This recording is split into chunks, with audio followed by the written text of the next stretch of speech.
आखिरकार ये petrol diesel हमें कहाँ से प्राप्त होते हैं? ये हमें प्राप्त होते हैं भूमि के अंदर से, जो कच्चे तेल के कुएं होते हैं उनसे हमें प्राप्त होते हैं। किस रूप में होते हैं ये हमें तेलीय गाढ़ा द्रव के रूप में प्राप्त होते हैं और ये कई पदार्थों का मिश्रण होता है और इन पदार्थों को अलग करने की जो प्रक्रिया है वो हमारे क्वेश्चन से बनता है आपके कि पेट्रोलियम परिष्करण। यह पेट्रोलियम के विभिन्न संघटकों को अलग करने की प्रक्रिया, यानी इस मिश्रण को अलग करने की प्रक्रिया है। अब पेट्रोलियम पदार्थ क्या है? पेट्रोलियम एक गहरे रंग का तेलीय द्रव है और ये कई पदार्थों का मिश्रण होता है और पदार्थ आपके सामने है जो मैं आपको पढ़ाऊंगा। LPG, CNG, petrol, diesel, kerosene, स्नेहक, पैराफिन मोम। तो इस तरीके से ये पदार्थ है। तो आपके एलपीजी की फुल फॉर्म होती है लिक्विड पेट्रोलियम गैस और सीएनजी की फुल फॉर्म होती है आपके कंप्रेस्ड नेचुरल गैस। तो इनके बारे में मैं आपको अब पढ़ा रहा हूँ।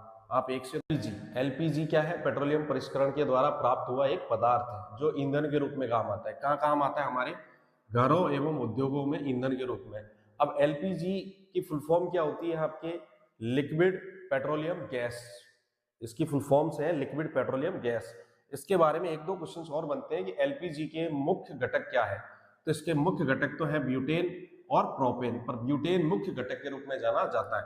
अब एलपीजी जो हमारे घरों में सिलेंडर है, अगर कभी वो लीक हो जाए, उसका रिसाव हो जाए, तो हमें एक बदबू सी आती है या फिर हमें एक स्मेल सी आती है जिसे हम कहते हैं एथाइल मर्केप्टेन। यानी कि एथाइल मर्केप्टेन वो पदार्थ है जिसकी स्मेल हमारे नाक में आती है और हमें पता चल जाता है कि एलपीजी का रिसाव हो रहा है या एलपीजी कहीं पे निकल रही है, यानी गैस कहीं पे हमारे निकल रही है।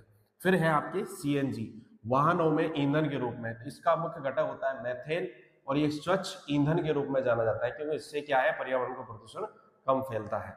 फिर है आपके पेट्रोल, मोटर वाहनों में और शुष्क धुलाई विलायकों के रूप में काम में लिया जाता है। हमारे जितने भी वाहन है, चाहे हमारी बाइक है, बस है, बस में तो डीजल आता है आपके, और भी बहुत सारे जो वाहन है जिनमें आपके पेट्रोल काम में आता है।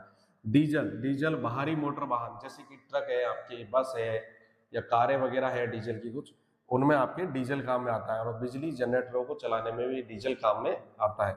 फिर है आपके केरोसिन, स्टॉप जो आजकल कम चलते हैं, लैंप, जेट विमान, ये चीजें लैंप और स्टॉप आजकल नहीं चलते हैं पर ये चला करते थे, केरोसिन से चलते थे। फिर है आपके स्नेहक तेल, मशीनों में घर्षण को कम करने के लिए स्नेहक के रूप में काम आता है आपके स्नेहक तेल, वो भी आपके पेट्रोलियम परिष्करण के द्वारा ही हम प्राप्त करते हैं पेट्रोलियम पदार्थ से।